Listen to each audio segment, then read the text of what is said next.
സുഗമാദേവി സീരിയലിൻ്റെ പുതിയൊരു എപ്പിസോഡിൻ്റെ promo review വിശേഷങ്ങളിലേക്ക് എല്ലാവർക്കും സ്വാഗതം. അങ്ങനെ എല്ലാ വശത്തു നിന്നും പ്രഭാവതിക്ക് നല്ല സമ്മർദ്ദം ഉണ്ടാവുന്ന എപ്പിസോഡുകൾ തന്നെയാണ് ഇനി വരാൻ പോകുന്നത്. പക്ഷെ നമ്മളുടെ പ്രഭാവതിക്കാണെങ്കിൽ സത്യങ്ങളൊന്നും ആരോടും തുറന്നു പറയാനും പറ്റുന്നില്ല. ആകെ സത്യങ്ങൾ അറിയാവുന്നത് ഭാർഗവിക്കും അതുപോലെ അരുന്ധതിക്കും മാത്രമാണ്.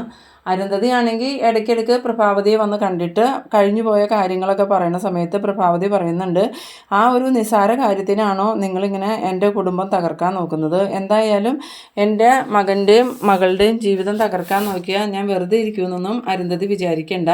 അന്നേരം അരുന്ധതി പറയുന്നുണ്ട്, നിസ്സാര കാര്യമാവണമെങ്കിൽ എൻ്റെ മകൻ്റെ ജീവിതം തന്നെ നിങ്ങൾ തകർത്ത് കളഞ്ഞില്ലേ? ആ സമയത്ത് പ്രഭാവതി പറയുന്നുണ്ട്, ലീനയുടെ ജീവിതം തകർത്തതിന് കുഴപ്പമൊന്നുമില്ല.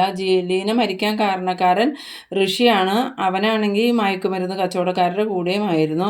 അത് അരുന്ധതിക്ക് അറിയാവുന്ന കാര്യമല്ലേ? ലീനയെ ഞാൻ എൻ്റെ സ്വന്തം മകളെ പോലെ കണ്ടിരുന്നതെന്ന് പറയുമ്പോൾ അരുന്ധതി പറയുന്നുണ്ട്, ലീനയെ ഋഷി എങ്ങനെയാണ് കണ്ടിരുന്നതെന്നുള്ളത് ദേവികയ്ക്ക് അറിയാം. നിങ്ങളത് ദേവികയോട് ചോദിച്ചു മനസ്സിലാക്കിക്കോ. എന്തായാലും ഇലക്ഷൻ ഒന്ന് കഴിഞ്ഞോട്ടെ, അതിനുശേഷം ഞാൻ ലീനയുടെ മരണം കൊലപാതകമാണെന്നും പറഞ്ഞ് കേസ് ഫയൽ ചെയ്യാൻ പോണേ.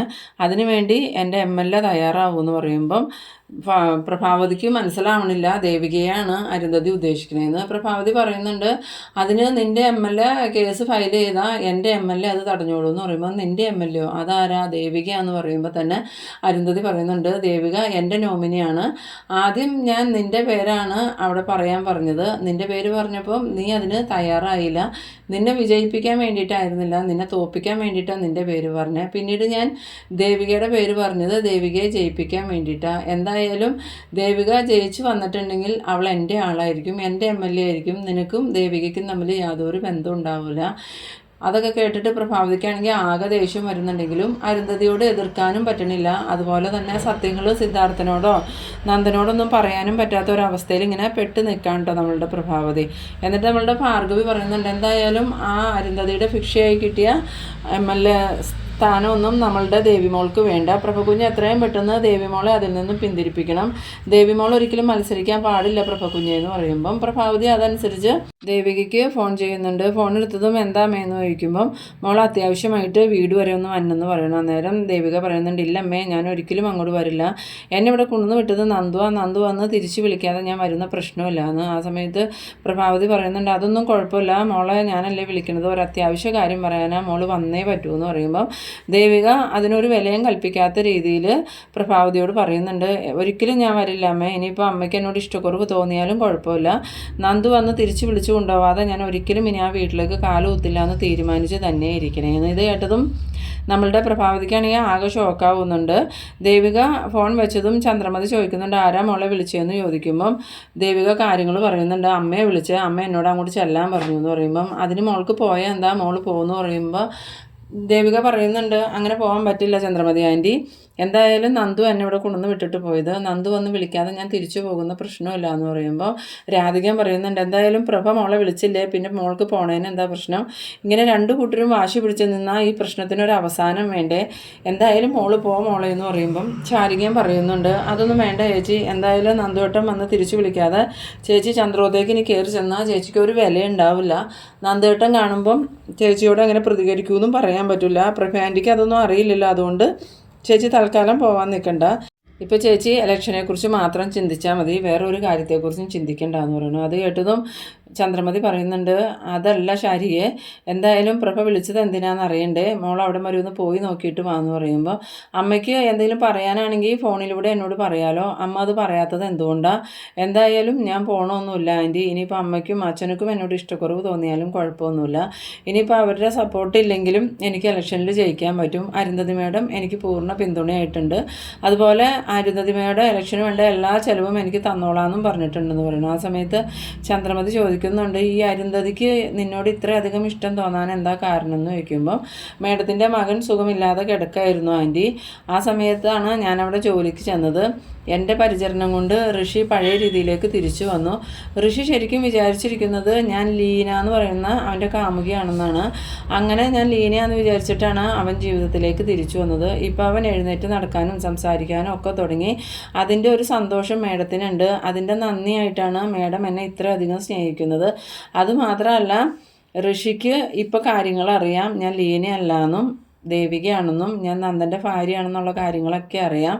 മേഡത്തിൻ്റെ ജീവിതത്തിലെ ഏറ്റവും വലിയ ആഗ്രഹമായിരുന്നു മേഡത്തിൻ്റെ മകൻ എഴുന്നേറ്റ് നടക്കണമെന്നും മേഡത്തെ അമ്മയെന്ന് വിളിക്കണമെന്നും. വർഷങ്ങളായിട്ട് ഋഷി കോമ സ്റ്റേജിൽ കിടക്കുമായിരുന്നു.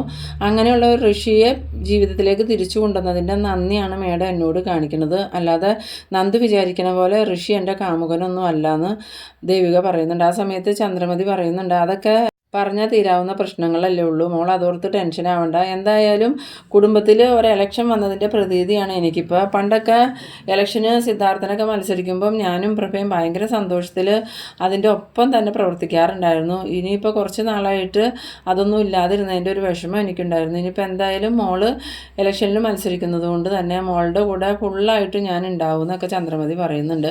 പിന്നീട് കാണിക്കുന്നത് പ്രഭാവതിയും ഭാർഗവീനെയാണ്. ഭാർഗവി ചോദിക്കുന്നുണ്ട്, എന്തായി പ്രഭക്കുഞ്ഞെ, ദേവിമോൾ വിളിച്ചിട്ട് ദേവിമോൾ എന്താ പറഞ്ഞതെന്ന് ചോദിക്കുമ്പം പ്രഭാവതി പറയുന്നുണ്ട്, ദേവിക ആകെ മാറിപ്പോയി ഭാർഗവി. ഞാൻ വരാൻ പറഞ്ഞപ്പോൾ അവൾ എന്നോട് കടുപ്പിച്ച് തന്നെ പറഞ്ഞു ഞാൻ ഇനി ഇങ്ങോട്ട് വരില്ല എന്ന്. ആ സമയത്ത് ഭാർഗവി ചോദിക്കുന്നുണ്ട്, ദേവിമോൾ എന്താ അങ്ങനെ പറഞ്ഞതെന്ന്. അത് നന്ദനല്ലേ അവളെ അവിടെ കൊണ്ടുവന്നാക്കിയത്, നന്ദൻ തന്നെ ചെന്ന് തിരിച്ചു വിളിച്ചു കൊണ്ടുവന്നാൽ മാത്രമേ ഇനി ഈ വീട്ടിലോട്ട് വരുള്ളൂ എന്നുള്ള ഉറച്ച നിലപാടിൽ ആ ദേവി നിൽക്കണം. ഇനിയിപ്പോൾ എന്ത് ചെയ്യും ഭാർഗവി എന്ന് ചോദിക്കുമ്പം, ഇനിയിപ്പോൾ നമുക്ക് എന്തായാലും നേരിട്ട് അവിടെ ചെന്ന് ദേവിമോളെ കണ്ട് കാര്യങ്ങൾ സംസാരിക്കാം. അന്നേരം പ്രഭാവതി പറയുന്നുണ്ട്, ദേവികയുടെ ഇപ്പോഴത്തെ ഒരു സ്വഭാവം വെച്ചിട്ട് നമ്മൾ പറഞ്ഞാലും ദേവിക അത് അംഗീകരിക്കുമെന്ന് എനിക്ക് തോന്നണില്ല ഭാർഗവി. കാരണം അവൾക്ക് സപ്പോർട്ടായിട്ട് സിദ്ധു ഉണ്ട്, അതുപോലെ ആ അരുന്ധതിയുണ്ട്. അരുന്ധതിയുടെ ചതിയാണെന്നുള്ള കാര്യം നമ്മൾ എങ്ങനെ ദേവികയോട് പറയുമെന്ന് ചോദിക്കുമ്പം ഭാർഗവി പറയുന്നുണ്ട്, എന്തായാലും നമ്മളത് പറഞ്ഞല്ലേ പറ്റൂ പ്രഭക്കുഞ്ഞ്. ഇനി ഇതിപ്പോൾ എത്ര നാൾ നമുക്ക് മൂടി വയ്ക്കാൻ പറ്റും? രഹസ്യമാക്കി വച്ചിട്ടുണ്ടെങ്കിൽ പ്രഭക്കുഞ്ഞിൻ്റെ കുടുംബം ഇതോടുകൂടി തകർന്ന് തരിപ്പണമായി പോവും. പിന്നീട് നമുക്കൊന്നും ചെയ്യാൻ പറ്റില്ല. അങ്ങനെ ആ അരുന്ധതിയെ ജയിക്കാൻ നമ്മൾ അനുവദിക്കരുത് പ്രഭക്കുഞ്ഞ് എന്നൊക്കെ പറഞ്ഞുകൊണ്ട് ഭാർഗവിയും പ്രഭാവതിയും കൂടി ദേവികയുടെ വീട്ടിലോട്ട് പോകാനായിട്ട് ഒരുങ്ങുന്നുണ്ട്. ഇതേ സമയത്ത് നമ്മളുടെ രജനി അങ്ങോട്ട് വരുന്നുണ്ട്. രജനി വന്നിട്ട്, എന്താ അമ്മ ഇവിടെ എന്തെങ്കിലും പ്രശ്നമുണ്ടോ എന്ന് ചോദിക്കുമ്പോൾ, എന്ത് പ്രശ്നം, നീ എന്താ അങ്ങനെ ചോദിച്ചതെന്ന് ചോദിക്കണു. അന്നേരം പറയുന്നുണ്ട്, അല്ല ഗൗരി പറഞ്ഞു ഭാർഗവി ആൻറ്റി ഭയങ്കര ടെൻഷനിലാണ്, പ്രഭാവതി ആൻറ്റിക്ക് എന്തോ പ്രശ്നമുണ്ടെന്നാണ് തോന്നണേന്നൊക്കെ വീട്ടിൽ വന്നപ്പോൾ പറഞ്ഞായിരുന്നു.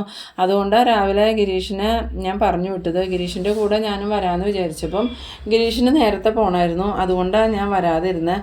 എന്തെങ്കിലും പ്രശ്നമുണ്ടെങ്കിൽ പറ അമ്മയെന്ന് പറയുമ്പം പ്രഭാവതി ആദ്യം വിചാരിക്കും രജനിയോട് പറയാമെന്ന്, പിന്നീട് വിചാരിക്കും വേണ്ട, ഇനിയിപ്പോൾ എന്തിനാ രജനീനെയും കൂടി സങ്കടപ്പെടുത്തണേ, എന്തായാലും രജനിയെ ഒന്നും അറിയിക്കണ്ടെന്ന് വിചാരിച്ചിട്ട് പ്രഭാവതി പറയുന്നുണ്ട്, ഇല്ല മോളെ ഇവിടെ ഒരു പ്രശ്നമില്ലാന്ന്. പിന്നീട് കാണിക്കുന്നത് നമ്മളുടെ അരുന്ധതിനെയാണ്. അരുന്ധതിയാണെങ്കിൽ ത്യാഗരാജനെ വിളിച്ചിട്ട് സംസാരിക്കുന്നുണ്ട്. എന്തായാലും ദേവിക ഈ പ്രാവശ്യം ഇലക്ഷനിൽ വൻ ഭൂരിപക്ഷത്തോടു കൂടി തന്നെ വിജയിച്ചിരിക്കണം, അതെൻ്റെ ഒരു വാശിയാണ്. അതിന് എത്ര പൈസ വേണമെങ്കിലും ചിലവാക്കാൻ ഞാൻ തയ്യാറാണ്. പൈസയിലേക്കൊന്നും ത്യാഗരാജൻ നോക്കണ്ട. പിന്നെ ത്യാഗരാജൻ്റെ ശരിയായ സ്വഭാവം ഈ ഇലക്ഷനിൽ മാത്രം ത്യാഗരാജൻ എടുക്കരുത്. പുറകിൽ നിന്ന് ചതിക്കുന്ന ആ ഒരു സ്വഭാവം ഉണ്ടല്ലോ, അതൊന്നും എടുക്കാൻ നിൽക്കണ്ട. ദേവികയ്ക്ക് വേണ്ടിയിട്ട് ആത്മാർത്ഥമായി തന്നെ പ്രവർത്തിക്കണം. ഇല്ലെങ്കിൽ എൻ്റെ തനി സ്വഭാവം ത്യാഗരാജനെ അറിയുമെന്ന് പറയുന്നു. ആ സമയത്ത് ത്യാഗരാജൻ ചോദിക്കുന്നുണ്ട്, എന്നാലും മേഡം ചന്ദ്രോത്ത മരുമകൾ MLA ആയിട്ടുണ്ടെങ്കിൽ അത് മേഡത്തിനും എനിക്കും ദോഷം ചെയ്യൂലേ എന്ന് ചോദിക്കുമ്പോൾ, അതൊരിക്കലും ഇല്ല ത്യാഗരാജൻ. ഇനിയിപ്പോൾ ദേവിക ചന്ദ്രോത്ത മരുമകളല്ല, എൻ്റെ സ്വന്തം മകളാണ്. ചന്ദ്രോത്ത മരുമകൾ എന്നുള്ള സ്ഥാനമൊക്കെ ദേവിക അധികം വൈകാതെ തന്നെ വലിച്ചെറിയും. അതിൽ ത്യാഗരാജനൊരു സംശയവും വേണ്ട. ദേവിക MLA ആയിട്ടുണ്ടെങ്കിൽ അതിൻ്റെ മൊത്തം ഗുണം കിട്ടാൻ പോകുന്നത് നമ്മൾക്ക് തന്നെയാണെന്ന് പറയുന്നു. പിന്നീട് കാണിക്കുന്നത് സിദ്ധാർത്ഥനെയാണ്. സിദ്ധാർത്ഥൻ വീട്ടിലേക്ക് വരുന്ന സമയത്ത് പ്രഭാവതി പറയുന്നുണ്ട്, സിദ്ധു എന്തായാലും ദേവികയെ ഇനി മത്സരിപ്പിക്കണ്ട, ദേവിക നോമിനേഷൻ കൊടുക്കുന്നതിന് മുമ്പായിട്ട് തന്നെ ദേവികയോട് അതിൽ നിന്ന് പിന്മാറാൻ പറയണം. നോമിനേഷൻ കൊടുത്തു കഴിഞ്ഞാൽ പിന്നെ നമുക്കൊന്നും ചെയ്യാൻ പറ്റില്ല എന്ന്. ആ സമയത്ത് സിദ്ധാർത്ഥൻ പറയുന്നുണ്ട്, എന്താ പ്രഭ നീ ഇങ്ങനെയൊക്കെ പറയണേ, ആദ്യം നീ ഭയങ്കര സപ്പോർട്ടായിരുന്നല്ലോ, ഇപ്പം എന്താ നീ ഇങ്ങനെ മാറ്റി പറയണേന്ന് ചോദിക്കുമ്പോൾ, അത് വേറെ ഒന്നും അല്ല സിദ്ധു, ദേവിക മത്സരിച്ചാൽ ശരിയാവില്ല, അതുകൊണ്ട് നമ്മളുടെ കുടുംബത്തിൽ പല പ്രശ്നങ്ങളും ഉണ്ടാവും, അതുകൊണ്ടാണ് ഞാൻ പറയണത് ദയവ് ചെയ്ത് സിദ്ധു ഒന്ന് മനസ്സിലാക്കുക സിദ്ധു എന്ന് പറയുമ്പം, ഞാൻ എന്ത് മനസ്സിലാക്കണമെന്നാണ് പ്രഭയെ പറയണേ, ദേവികയെ സ്ഥാനാർത്ഥിയായിട്ട് പ്രഖ്യാപിച്ചിട്ട് ഇപ്പോൾ എത്ര ദിവസമായി, ഇതുവരെയും പ്രഭ ഇതിനെക്കുറിച്ച് ഒരു അക്ഷരം പറഞ്ഞിട്ടില്ല, ഇപ്പോൾ പെട്ടെന്ന് ഇങ്ങനെ പറയാൻ എന്താ കാരണം, എന്തെങ്കിലും ഒരു കാരണമില്ലാതെ പ്രഭ ഇങ്ങനെയൊന്നും പറയില്ല എന്ന് എനിക്കറിയാമെന്ന് പറയുമ്പോൾ പ്രഭാവതി പറയുന്നുണ്ട്, പറയുന്നുണ്ട്, അതല്ല സിദ്ധു, ഇപ്പം നന്ദനും ദേവികയും തമ്മിലാണെങ്കിൽ ഭയങ്കര പ്രശ്നങ്ങളാണ്. ഇവർ പിരിഞ്ഞ് നിൽക്കാൻ തുടങ്ങിയിട്ട് എത്ര ദിവസങ്ങളായി. അതിൻ്റെ ഇടയ്ക്ക് ദേവിക മത്സരിച്ച് MLA ഒക്കെ ആയിട്ടുണ്ടെങ്കിൽ നന്ദൻ്റെയും ദേവികയുടെയും ജീവിതം അതോടുകൂടി തകരും. നമ്മൾക്ക് നമ്മളുടെ മകൻ്റെ ജീവിതമല്ലേ വലുത്, അല്ലാതെ പാർട്ടിയല്ലല്ലോ എന്ന് പറയുന്ന ആ സമയത്ത് സിദ്ധാർത്ഥൻ പറയുന്നുണ്ട്, ഇനിയിപ്പോൾ ഞാനിത് എങ്ങനെ പാർട്ടിക്കാരോട് പറയും, അതുമാത്രമല്ല ദേവിമോളോട് എങ്ങനെ പറയും, എല്ലാവരുടെയും മുമ്പിൽ സ്ഥാനാർത്ഥിയായി പ്രഖ്യാപിച്ചിട്ട് ഇനിയിപ്പോൾ പെട്ടെന്ന് തന്നെ സ്ഥാനാർത്ഥിയാവാൻ പറ്റില്ല എന്ന് ഞാൻ എങ്ങനെയാണ് പറയണേനൊക്കെ ഒരു മര്യാദ ഇല്ലേ പ്രഭയെന്ന് ചോദിക്കുമ്പോൾ, അതൊന്നും എനിക്ക് അറിയണ്ട സിദ്ധു, ഞാനൊരു കാര്യം തർപ്പിച്ച് പറഞ്ഞേക്കാം, എന്തായാലും ഈ ഇലക്ഷനിൽ ദേവിക മത്സരിക്കാൻ പറ്റില്ല, അതെൻ്റെ ഉറച്ച തീരുമാനമാണ്, പിന്നെ സിദ്ധുവിന് എന്ത് വേണമെങ്കിലും തീരുമാനിക്കാമെന്ന് പറയണു. അത് കേട്ടതും സിദ്ധാർത്ഥനാണെങ്കിൽ ആകെ ധർമ്മസങ്കടത്തിലാവുന്നുണ്ട്. ഇനിയിപ്പോൾ എന്ത് ചെയ്യും, പാർട്ടിക്കാരോട് എന്ത് പറയും, അതുപോലെ ദേവികയോട് എന്ത് പറയും. ദേവികയുടെ വീട്ടുകാരെല്ലാവരും ഭയങ്കര സന്തോഷത്തിലാണ്. അതിൻ്റെ ഇടയ്ക്ക് ഈ കാര്യം എങ്ങനെ അവരോട് പറയുമെന്നൊക്കെ ഇങ്ങനെ ആലോചിച്ച് ആകെ ടെൻഷനായിട്ടിരിക്കുന്ന ആ ഒരു സീനിലാണ് ഈ എപ്പിസോഡ് അവസാനിക്കുന്നത്. അപ്പോൾ നിങ്ങളെൻ്റെ വീഡിയോ ആദ്യമായിട്ടൊക്കെ കാണുന്നവരാണെങ്കിൽ എൻ്റെ ചാനലൊന്ന് സബ്സ്ക്രൈബ് ചെയ്യാനും ഇഷ്ടമായാൽ ലൈക്ക് ചെയ്യാനും ഷെയർ ചെയ്യാനും ഇതിനെക്കുറിച്ചുള്ള നിങ്ങളുടെ അഭിപ്രായങ്ങളും നിർദ്ദേശങ്ങളും ഒന്ന് കമൻറ്റായിട്ട് രേഖപ്പെടുത്താനും മറക്കരുത്. അപ്പോൾ ഇതുപോലെ ഇൻട്രസ്റ്റിംഗ് ആയിട്ടുള്ള അടുത്തൊരു എപ്പിസോഡുമായിട്ട് നമുക്ക് വീണ്ടും കാണാം. അതുവരേക്കും ബൈ ബൈ.